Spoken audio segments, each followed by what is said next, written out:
Okay, let's do this quick. Just finished Flatliners. Really good movie. You know, where they try and kill each other. You know, to get experiences of life after death. You know, to prove what the hell's going on. Last of a bottle of wine, and it's Can I Sell the Devil v God? When, let's face it, the Christians are running around like headless chickens, trying to invade everybody. Can't handle the death thing at all. Go, you've only got one life, and really stress out, make everyone's life complete misery, and try and like force you to live in their image. Ooh, frightful. And the atheists are just as bad because they just can't deal with the other side at all. The moment you kind of mention the occult or bring it up, conversation dead. They freak out. They'll burst into tears, and they'll do your head in. And then there's me, a satanic witch, sitting on the sidelines, laughing my head off, because we no longer give a shit. Why is that? I'm obviously a fool. That's what the Christians like to think. How can anybody with any intelligence follow the devil? Aleister Crowley kind of spoke highly of the devil, and kind of whispered conspiratorially that that was one of the clues to the Lovers Six. But what about me and everybody else?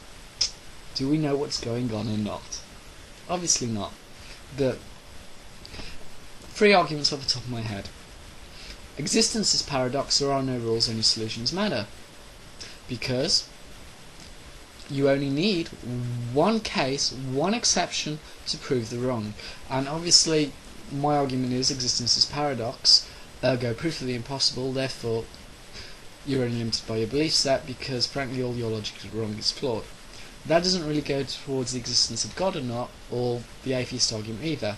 It just basically means that the entire thing's bollocks, and if one God can create itself, then why not more plural, or frankly why can't I?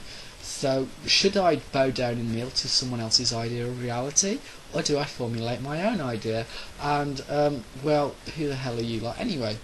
I could go with the more lame spiritual masculine argument and argue the feminine spiritual unseen, while the male is the masculine physical world bit, which is therefore the devil, which is therefore Pan, which is nature and ergo, and play into the yin-yang balance thing, you know, try and tidy it up into a nice, neat little bundle to sell. Or I could resort to talking about the tree of life argument, and go the devil, and put the devil above God on the cross, which I did in my writings, and argue existence is paradox, the chaos, the void, the infinite expanse of wisdom, of possibility with no limits, i.e. everything, while below the cross, the higher self is God, the physical representation, the narrow mind, the belief that tries to focus and control the lowest self, i.e. submit to God. Let it control your life. You know you want to listen to the images. You know you want to be a slave. Let it rule your life. You don't need to think at all. Just be the Borg. Which leaves you, your conscious, scared, running around Christian self, the Son of God. Don't you all love to follow a fool? Or you could argue that it's the devil's grandson, in order to balance the hierarchy of the tree. And where's that leave us? Probably nowhere, to be honest, because you've still got to come to the like I said, if you can't prove what it is, then maybe you can prove what it isn't. Go by learning clairvoyance and all those other things that Christians try and censor and burn, you know, you at the stake at.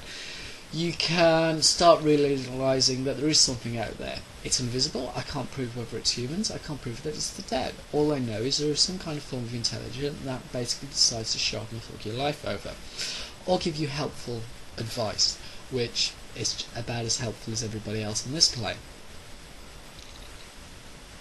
And well, you can rule body language out. You can rule cold reading out, as you get facts or events that you couldn't have foreseen. And well, you've seen prophecy, you've seen Nostradamus and Mother Shipton, and it's like, what the hell is going on here? Do I take this plane of reality seriously? Come on. Everyone's running around like headless chickens trying to invade, kill each other.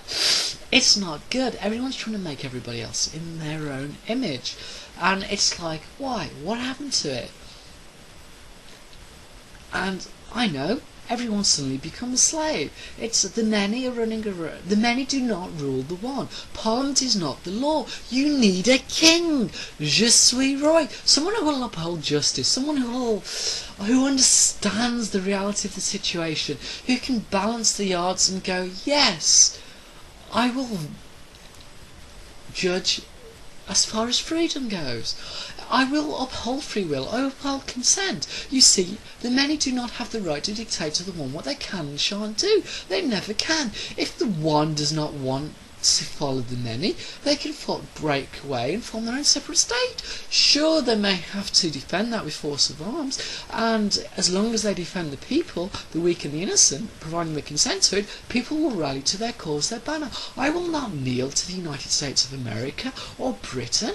Who cares whether they have they have a big military. Ooh, very impressive, very scary. That doesn't make them right. Ooh, they've passed statute. I didn't vote it in. Who cares about the 16.2% democracy of Britain? I don't. I'm not a slave. I care about freedom. I care of free will. I can care about consent. So, screw Britain. I will form a separate state, a separate government, citing Article 15 and Article 17 of the United Nations Declaration of Human Rights. Why? Because I can. You see, I'm not a slave. Muhammad argued this. Everyone argues this. Every monarch in history argues this. We do not surrender to the many. You can't vote our freedom away. You are not the law. Parliament never was. And so it goes. Some say it's a higher law, the unwritten law. No government, man, or religion can write it. And yes, maybe that's what happened. Monarchy got screwed up. Someone broke the argument and ruled in God's name, because God figured it out. He was a king, the ruler of kings, and judged and weighed things up. King off his table, with a fair and balanced hand. And then lesser men took their stead. They started compromising the law. They started screwing people over for their own personal greed, and it got diluted. God is evil, and no, Christians run around censoring knowledge, burning old Mayan texts, burning witches at the stakes, and it's all gone to pot. It's all slavery, it's all hierarchy, it's all evil. That is why you need someone of a independent mind who can go, no, free will. You have the right to choose and dictate what you do. Those who care about freedom will rally to the cause. You see, I can come up with my own banner, I can come up with my own flag. I know, let's declare a pentagram on a black background as my thing. You see, I don't care if you outnumber me 62 million to 1, and whether you have a parliament. That doesn't make you right. You are wrong, and I will not submit to your rules. Therefore, I will not pay you taxes anymore, because we the people only work together because we want to. It's called consent. Sure, in theory,